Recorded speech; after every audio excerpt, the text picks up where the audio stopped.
Est-ce que déjà parmi vous, il y a des gens qui ont entendu parler des archives akashiques? Oui? Ok. Et donc quand on parle des archives akashiques, on a ce mot akasha et c'est un mot sanskrit. Le sanskrit, c'est la langue sacrée des Indiens, d'Inde. Comme nous, le latin, c'est la langue sacrée pour la messe, etc. Eux, ils font la messe en sanskrit. Et akasha veut dire le champ des possibles, le champ de tous les possibles. Quand on parle d'akasha, c'est important aussi qu'on ait une notion un peu plus élargie de ce que c'est que le temps. Et nous, en tant qu'Européens et Occidentaux, on va imaginer le temps comme quelque chose de linéaire. Et donc, on va avoir le passé qui est loin et le présent qui est dans le moment dans lequel on vit et le futur qui est devant. En général, c'est comme ça qu'on imagine, en tout cas, c'est une ligne. Et en fait, quand on parle d'akasha, ce champ des possibles, eh bien, il englobe absolument tout. Il englobe le passé, le présent et le futur. Si on regarde sur donc, dans ce cas-là, on n'est plus sur une courbe, on est sur une globalité. Et donc, akasha imprègne absolument tout, tout le temps. Ce qui veut dire que quand on va parler de karma, on va aussi parler du temps, on va parler de ce qui s'est passé avant. Hein, on est sur cette conférence sur le karma et les archives akashiques. Et le karma, c'est un mot sanskrit aussi, qui veut dire action. Et en fait, on va parler des actions du passé qui ont fait une réaction dans notre présent et peut-être dans notre futur. Donc c'est aussi une notion de cause à conséquence, le karma.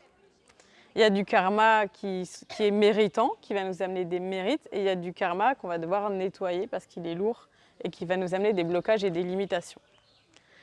Donc ça, c'est pour la notion de karma et la notion d'akasha. Et quand on parle d'archives akashiques, ben, les archives, c'est un endroit où toutes les informations sont conservées quelque part. Donc on va imaginer une grande bibliothèque dans laquelle sont conservées toutes les mémoires qui sont inscrites dans akasha, c'est-à-dire dans toute l'énergie. Et donc il va y avoir dans cette grande bibliothèque votre rayon avec ce que vous étiez avant et ce que vous êtes aujourd'hui et ce que vous serez plus tard.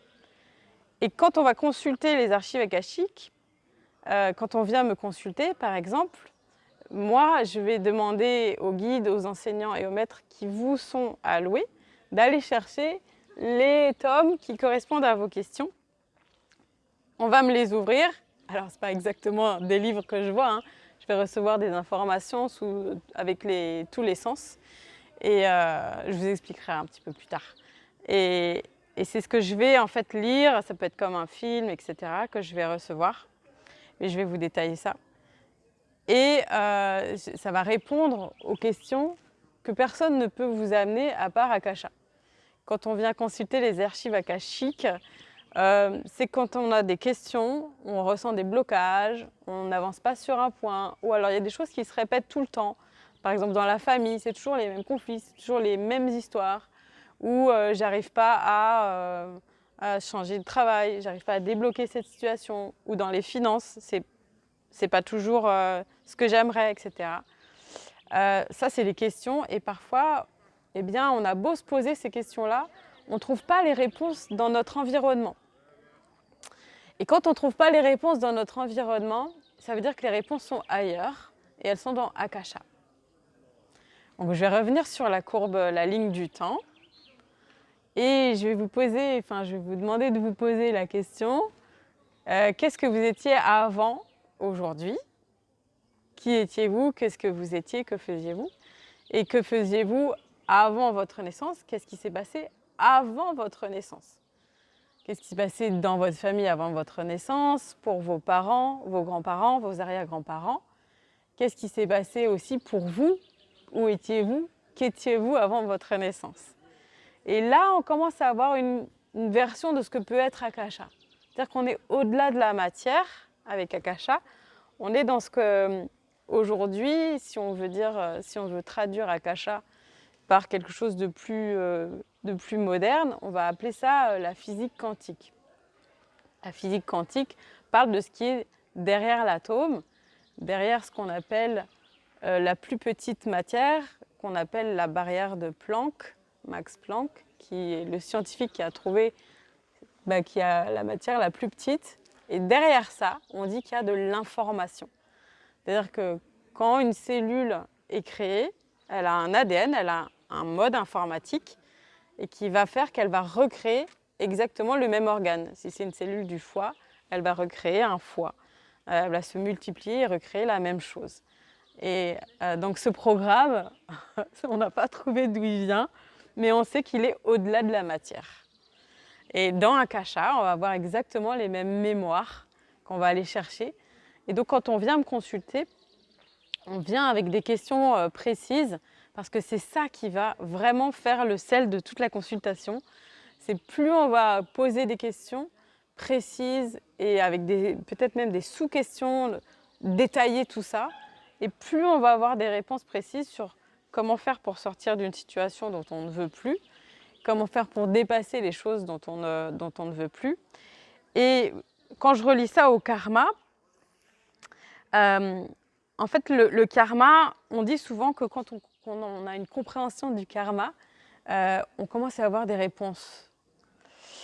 Et donc, dans les archives akashiques, on va avoir des réponses sur le karma. Qu'est-ce que j'ai vécu avant, si on croit aux vies antérieures, et c'est ça qui est important. C'est quand même de se dire qu'on n'est peut-être pas qu'une seule vie. Dans les archives akashiques, on va croire dans les vies antérieures, en tout cas.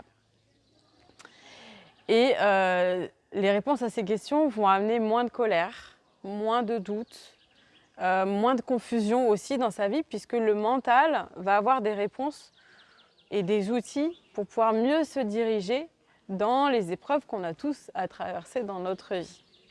Donc voilà, c'est l'intérêt de venir consulter. Je vais vous donner des exemples précis. Une consultation que j'ai eue, c'était il y a 2 ans maintenant, une jeune femme qui me consulte pour un peu mieux connaître.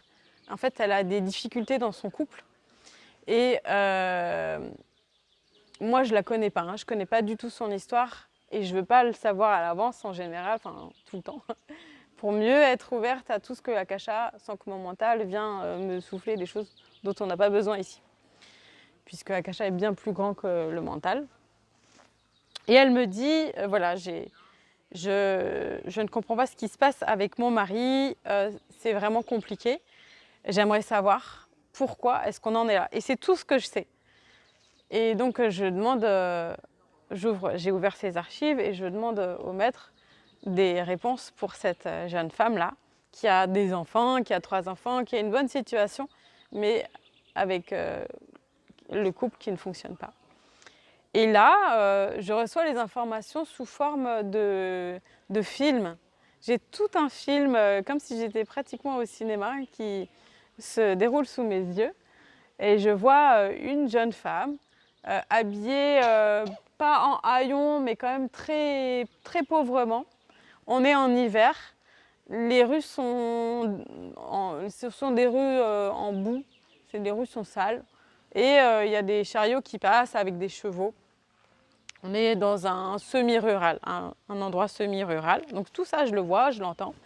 Et je la vois se faire pousser dans la boue et se faire moquer toujours par le même homme, qui est très opulent, assez riche dans cet endroit-là. Et moi, comme je ne sais pas ce que je vois, je demande, est-ce que cette fille-là, qui se fait moquer, humilier, pousser dans la boue, est-ce que c'est la consultante? Et on me dit oui. Ok. Donc une situation d'humiliation très dure, et alors qu'on voit que c'est quelqu'un qui n'a pas mérité ça. Et qui est bien dans sa vie et qui n'a rien fait pour mériter ça. Et je demande, est-ce que le monsieur que je vois, est-ce que c'est son mari? Oui. Ok.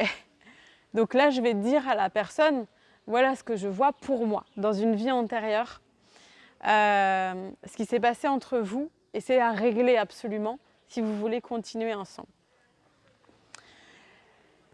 Et ce qui est bien quand on a des lectures comme ça, c'est que la différence avec la voyance, c'est que la voyance, on va vous dire, c'est un peu gravé dans le marbre. On va vous dire presque à tel jour, à telle heure, vous allez vivre ça, voilà, attention à ça, ça. Mais là, comme on est dans le champ des possibles, tout est tout le temps en train de bouger finalement. Il n'y a rien de gravé dans le marbre, dans Akasha. Tout change tout le temps.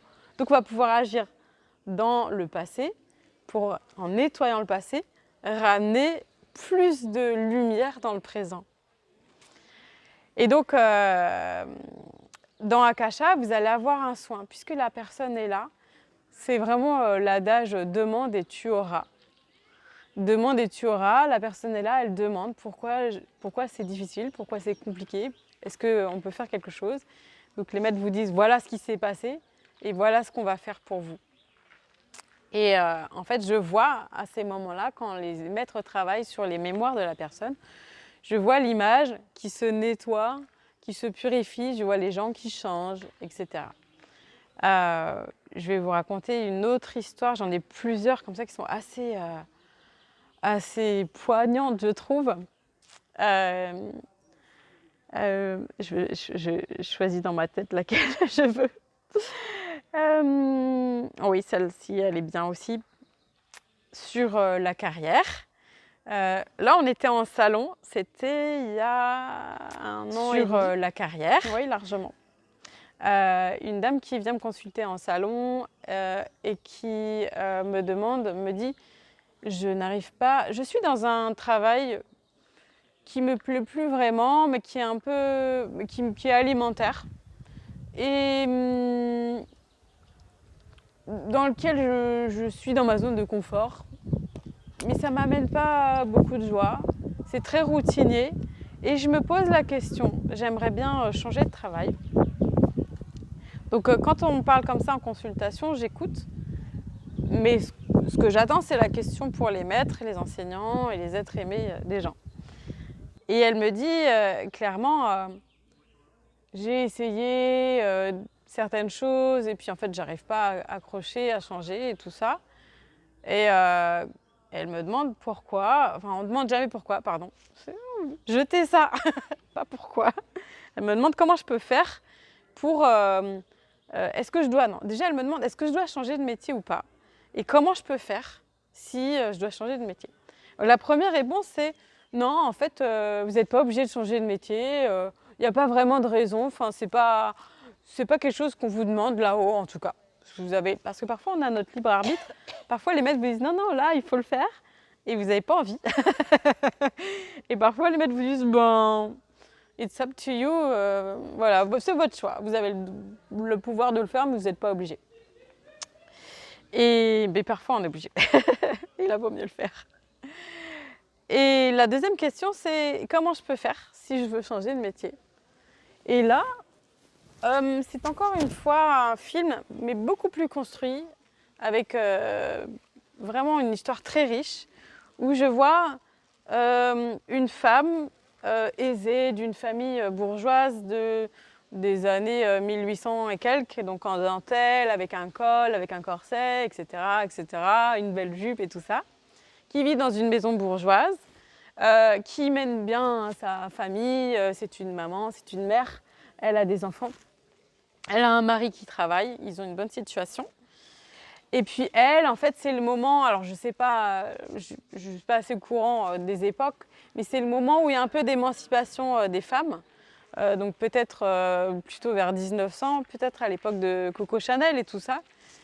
Et cette femme-là, venez, venez, installez-vous.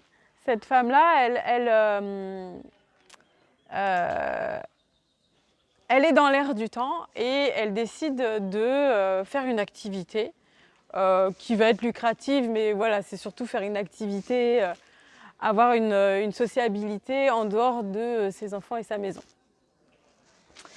Et donc, on voit que ça commence juste, elle est contente, ça lui donne de la joie de pouvoir sortir de chez elle et faire quelque chose qui va intéresser les autres. Et je demande, est-ce que cette femme-là, que je vois, puisque moi, encore une fois, je ne sais pas, je demande, est-ce que cette femme, est-ce qu'elle a un lien avec la consultante? Oui. Et est-ce que c'est une ancêtre? Oui. D'accord. Donc une arrière grand-mère. Et la suite de l'histoire, c'est que cette femme, régulièrement, part de chez elle pour faire son activité. Et un jour, il se passe quelque chose dans la maison. Alors, il n'y a pas un grand drame, mais quelque chose qui fait qu'on lui reproche de ne pas avoir été là. Et c'est peut-être même quelque chose qui a presque été fomenté pour lui montrer qu'il faut qu'elle reste à la maison parce que ça n'arrange pas le mari à l'époque. Et, et donc, elle culpabilise tellement qu'elle arrête son activité tout de suite et qu'elle se dit le travail pour les femmes, c'est pas pour moi et c'est pas pour nous quand elle parle de toute sa famille. Et cette histoire-là redescend sur cette dame qui vient me consulter à ce moment-là. Et donc je lui raconte tout ça. Bien sûr, elle n'en a pas conscience. En plus, c'est quelque chose qui n'a pas bouleversé toute la vie de la famille. Il n'y a pas eu de mort, enfin, et la maison n'a pas brûlé non plus. Et à partir du moment où elle le sait, on peut voir vraiment dans ses yeux une réflexion qui commence à se faire. Et comme si le chemin de ses croyances est en train de se modifier jusqu'au point de l'objectif, je voudrais bien faire une autre activité. Et donc on finit la consultation, elle me pose d'autres questions, etc. On ferme les archives akashiques et à la fin elle me dit « En fait, je vais garder mon métier parce que c'est vrai, c'est une zone de confort, c'est très, très bien pour moi. Mais en revanche, je vais faire un autre truc à côté, je vais faire ça. » Et c'est pas du tout le même discours qu'elle avait au début. C'est très clair dans sa tête, alors qu'au début, c'était très confus. Et là, on voit que vraiment le chemin neuronal, de pensée et d'énergie du corps émotionnel a changé. Les blocages sont libres et elle a le droit de faire ce qu'elle veut. Voilà. Ça, c'est vraiment du concret, hein, quand je vous parle des consultations. Voilà, on est dans le concret.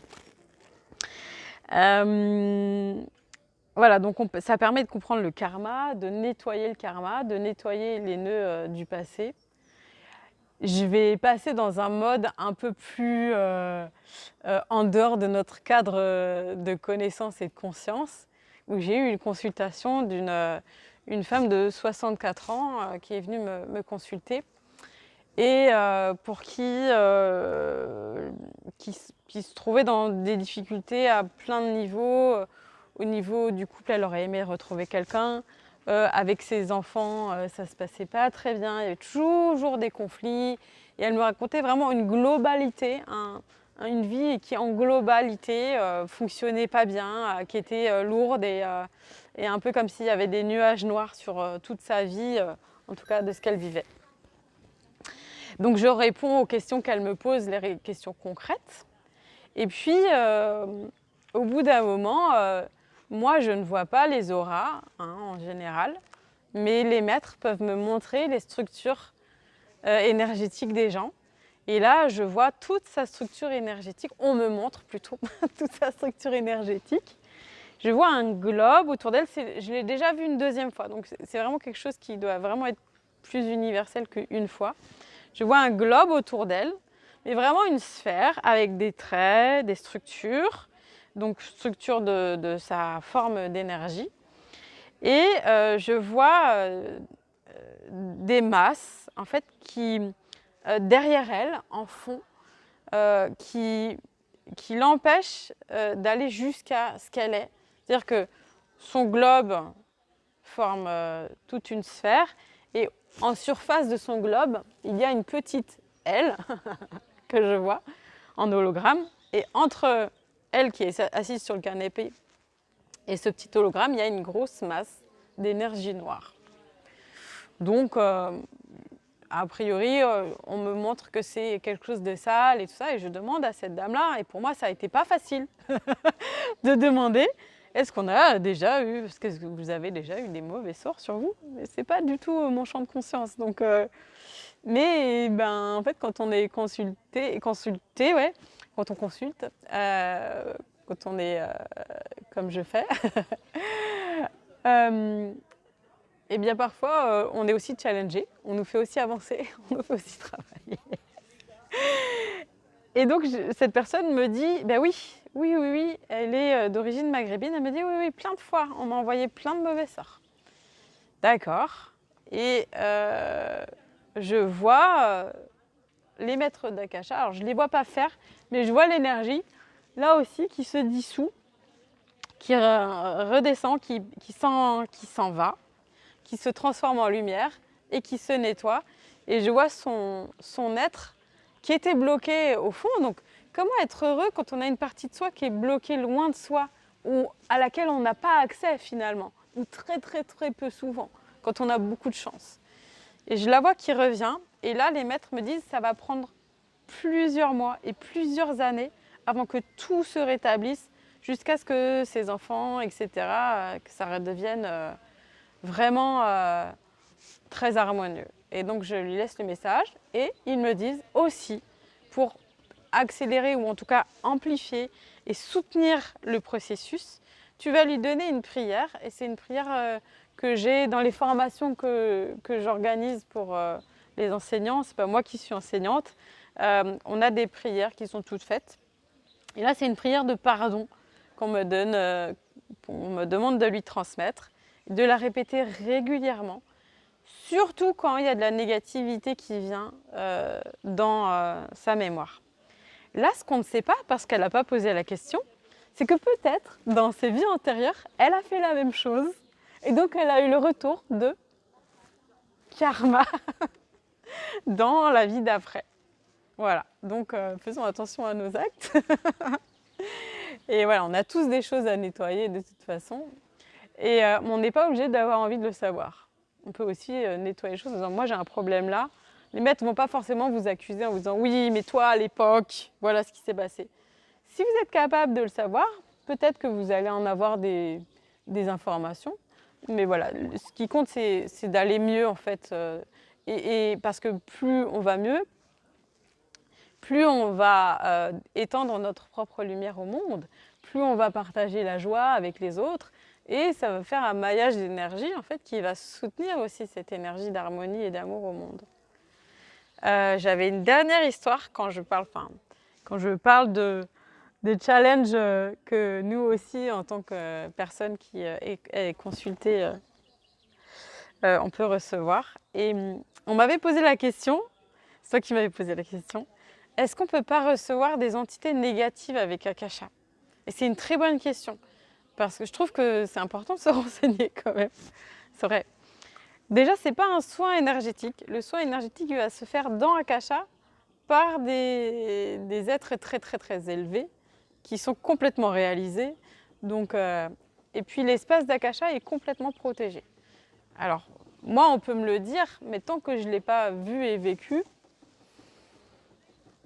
j'attends de voir. Et j'ai 2 expériences comme ça même. La première, c'était en stage.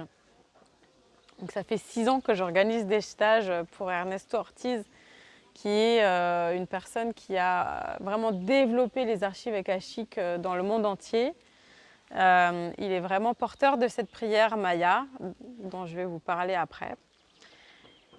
Et pour Tina, qui est sa traductrice, la première personne qui a été sa traductrice et qui est formée aussi pour enseigner les archives akashiques. Ici, je l'ai fait venir dans le Morbihan.